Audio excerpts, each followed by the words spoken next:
खंजर की क्या मजाल कि तू जख्म कर सके, खंजर की क्या मजाल कि वो एक जख्म कर सके, तेरा ही है ख्याल कि घायल हुआ है तू, तेरा ही है ख्याल। अवस्थाओं को देखने वाला अवस्थी हूं मैं, बचपन देखा, जवानी देखी, काया का बुढ़ापा देखा, काया की मृत्यु देखूं काया का, और मैं सिर्फ दृष्टा जानने वाला। कभी मन बगुला भक्त बना, कभी मन रागी बना, रोगी बना। मेरी हैसियत, मेरी उपस्थिति, मेरी विटनेस में, मेरी साक्षी में, मेरे होने में, गुण गुणों में बदले बरते, और मैं इन सब से परे अलेप, निर्लेप, निर्द्वंद, निर्विकल्प, सच्चिदानंद, करुणानंद, पूर्णानंद, इस स्वरूप के बोध को पाकर रघुगण धन्य हुए। भरत जी का तप सार्थक हुआ। बड़ी अद्भुत कथा, भूगोल, खगोल, पाताल, नरक, स्वर्ग। और कदाचित मुझे लगता है कि बहुत सारी भारत की स्त्रियां हैं ना, वो जूते भी इसलिए दान करती हैं कि कहीं स्वर्ग में नंगे पैर ना चलना पड़ जाए। स्वर्ग क्या है? तुम्हारे बटुए में नोट है, 5 स्टार होटल तुम्हारी सेवा में समर्पित है, और जैसे ही बटुआ खाली हो जाएगा धक्का देके होटल से बाहर कर दिए जाओगे।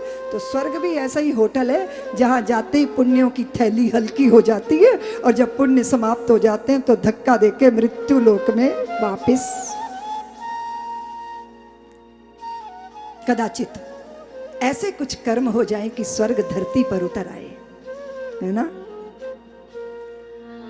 लोग मुझे पूछते हैं, दीदी माँ पाप और पुण्य की परिभाषा बताओ, तो मैं कहती हूँ कि जिसको करके छुपाते हो बड़ों से वो पाप है, और जिसे करके बताते हो वो पुण्य है। जिसको करके तुम्हें स्वयं बताने में गौरव होता, और यहाँ पर पराये को पीड़ित करना ही पाप है, और परायों को भी अपना बना लेना ही पुण्य है। चलें हम वहाँ झांक के देखें जहाँ हिरण्यकश्यप के लिए भगवान नरसिंह बनकर आए। लोभ की और लाभ की वृत्ति आसुरी भाव से भर देती है। पुत्र तू आ गया? हाँ पिताजी मैं आ गया। तू तो बहुत सालों बाद आया पुत्र। हाँ पिताजी मैं बहुत सालों बाद आया, क्योंकि मुझे छठ शास्त्र पढ़ने थे, वेद पढ़ने थे, सब तो पढ़ाई करनी थी, इसलिए इतने साल लग गए मुझको। तो पिता ने पूछा, पुत्र ये बता तुमने इतनी पढ़ाई कर ली, तुम्हें पता है कि पाप का बाप कौन है? बोले गुरुजी ये तो गुरुजी ने नहीं पढ़ाया पिताजी। तो फिर तू क्या खाक पढ़ा? जा गुरुजी से पूछ के आ। जवान बेटा था तो बाप की बात दिल पे लग गई। 3 साल भटकता रहा, पाप का बाप ढूंढता रहा, और एक बार एक नगर में पहुंचा तो प्यास लगी। एक स्त्री से पानी मांग लिया, उसने पानी पिला दिया। जब पानी पी लिया तो वो स्त्री बोलने लगी, क्यों, कहाँ ब्रह्मचारी भटक रहे हो? बोले पाप का बाप ढूंढ रहा हूं। फिर बोले तू बता तू कौन है? तो वो बोली मैं तो इस शहर की नगर बधू, गणिका, वैश्या, नाचती हूँ, गाती हूँ, सबको रिझाती हूँ। हाय हाय हाय ये मेरे से क्या हो गया? अरे मैंने तेरे हाथ का पानी पी लिया, मेरा धर्म भ्रष्ट हो गया, अब मैं क्या करूंगा? तो उसने कहा क्या करोगे? पानी पीने से पहले पूछना था ना कि मैं कौन हूं।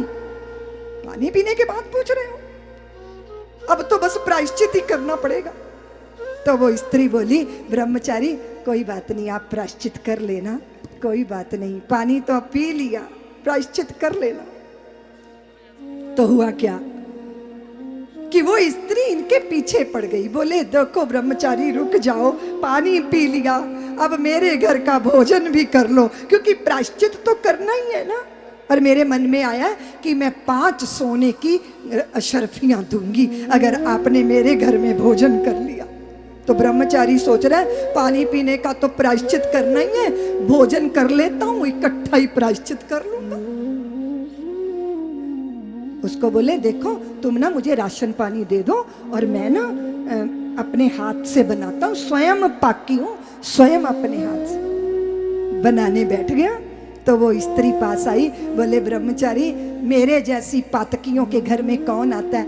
आप आयो, देखो आप ना भोजन मत बनाओ, मुझे बनाने दो। और मैंने सोचा है मैं 5 सोने की शर्फियाँ नहीं, आपको 15 सोने की मोहरे दक्षिणा में दूंगी। प्रायश्चित तो करना ही है, इकट्ठा कर लेना। तो ये सोचने लगा, हाँ 15 सोने के सिक्के, कोई बात नहीं, तू बना ले, कोई नहीं, इकट्ठा ही प्रायश्चित कर लूं। उसने भोजन बनाया और ये भोग लगा के अपने मुख में डालने लगा। वो स्त्री पास आ गई, बोले मैंने सुना कि ब्राह्मण का मुख भगवान का ही मुख होता है, देखो हमारे हाथ से भला कौन साधु ब्रह्मचारी खाएगा। देखो मुझे ना 5 कौर आपके मुंह में डालने दो।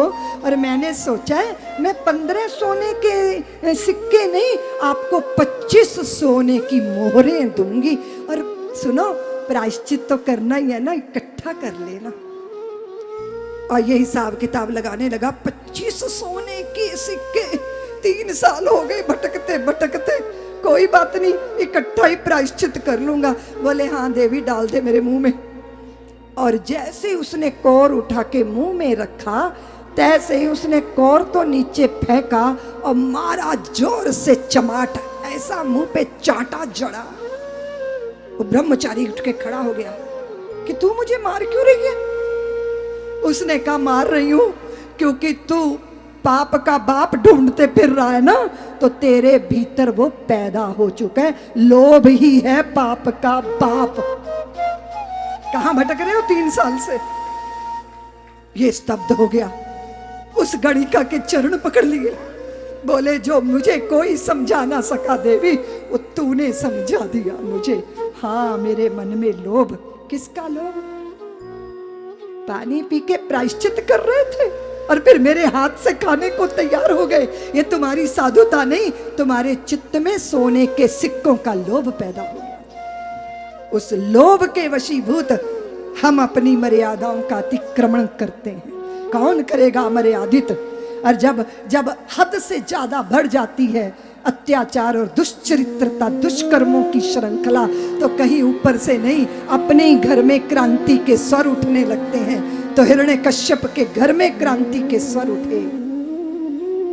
ब्रह्मा जी को रिझाने के लिए गए थे वो तो, मनुष्य से ना मरूं, पशु से ना मरूं, अंदर ना मरूं, बाहर ना मरूं, अस्त्र से ना मरूं, शस्त्र से ना मरूं, ऊपर ना मरूं, नीचे ना मरूं, 12 महीने में किसी दिन ना मरूं। बाम्बी बन गए थे वो तप करते करते। दीमकों ने घर बना लिया था हिरण्यकश्यप के शरीर पर। असुर भारी तप करने की सामर्थ्य रखते हैं, लेकिन परपीड़क होते हैं, इसलिए प्रभु की कृपा नहीं पाते। और गर्भनी हुई वो। कैसे गर्भनी हुई? क्योंकि अधूरी तपस्या छोड़कर हिरण्यकश्यप वापिस आए।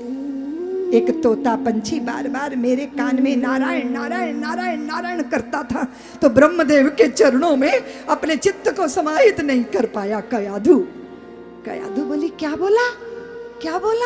वो क्या बोलता था? बताया ना, वो नारायण नारायण नारायण बोलता था। नक से शिक तक श्रृंगार करके रत्न जटित थाल में लेकर आई है भोजन, आरोग राय दैत्यराज भोजन। विजन लेकर बैठ गई कयाधु, पूछ रही है दैत्यराज वो पंछी क्या बोलता था? बताया ना, वो नारायण नारायण नारायण बोलता था। भोजन करके शैया पर गया दैत्य और पकड़ लिया बाहों में। कयाधु मेरी बाहों में बंध जाओ, मेरे आलिंगन में आ जाओ, मेरी छाती से लग जाओ, मेरे प्रीत का अर्घ लो, मुझे प्रीत करो। कयाधु ने कहा दैत्यराज आपकी बाहों में बंधना मेरा सौभाग्य है, पर ये बताओ कि वो पंछी क्या बोलता था? बोले बताया ना, वो नारायण नारायण नारायण नारायण बोलता था। नारायण का चिंतन, नारायण की चर्चा करते गर्भाधान हुआ और गर्भ में आए भक्त राज प्रहलाद जी महाराज। पुनः तप के लिए जब हिरण्यकश्यप गए, तब सुरों ने असुरों पर आघात किया। गर्वनी कयाधु को इंद्रदेव ने पकड़ा, देव ऋषि नारद ने मुक्त करवाया और देव ऋषि नारद के ही आश्रम में रहते हुए जब भक्त प्रहलाद गर्भ में थे तो श्री हरि की कथाएं, उपनिषदों की कथाएं, वेदों की ऋचाएं सुन सुनकर गर्भ परिपक्व हुआ और कयादु को वरदान मिला कि तुम गर्भ जब तक चाहो तब धारण कर सकती हो। और जब हिरण्यकश्यप ब्रह्मदेव को जीत कर आया तब उसने कयादु को अपने पास और उनकी उपस्थिति में प्रहलाद का जन्म और देव ऋषि नारद को धन्यवाद करके हिरण्यकश्यप बालक पढ़ चुका है। और सबसे ज्यादा अच्छी पढ़ाई माता की कोख में होती है। इसलिए देवियां जब जननी बनती हैं तो उनका चिंतन कैसा, उनका संग कैसा, आने वाली संतान पे उसका प्रभाव पड़ता है। षंड और अमर्क गुरुपुत्रों को जिम्मेदारी लगाई गई कि प्रहलाद को योग्य बनाओ, लेकिन प्रहलाद तो प्रेम की पाठशाला में पढ़ाई कर चुका था। मन वचन कर्म से सिर्फ श्री हरि का ही चिंतन करना चाहिए। एक दिन गुरु जी कहीं गए हुए थे तो प्रहलाद जी ने सारे अपने दैत्यों की संतानें इकट्ठी कर ली और प्रवचन करना शुरू किया। हरि नाम प्यारा है, परम धन हमारा है। बालपन से ही भक्ति करनी चाहिए भगवान की, मन वचन कर्म से भगवान को समर्पित हो जाना चाहिए। ये शरीर मनुष्य का मिला है और अगर देह दारा सुता में और सुत में फंस गई चित्तवृत्ति तो ईश्वर में नहीं लगेगी। इसलिए रात दिन भगवान के नाम का चिंतन करना चाहिए। ये प्रहलाद जी कह रहे हैं और सारे दैत्यों की संतानें आंखें मूंद के चतुर्भुज नारायण का दर्शन ध्यान में कर रही हैं। चलो चलते हैं प्रहलाद जी की पाठशाला में।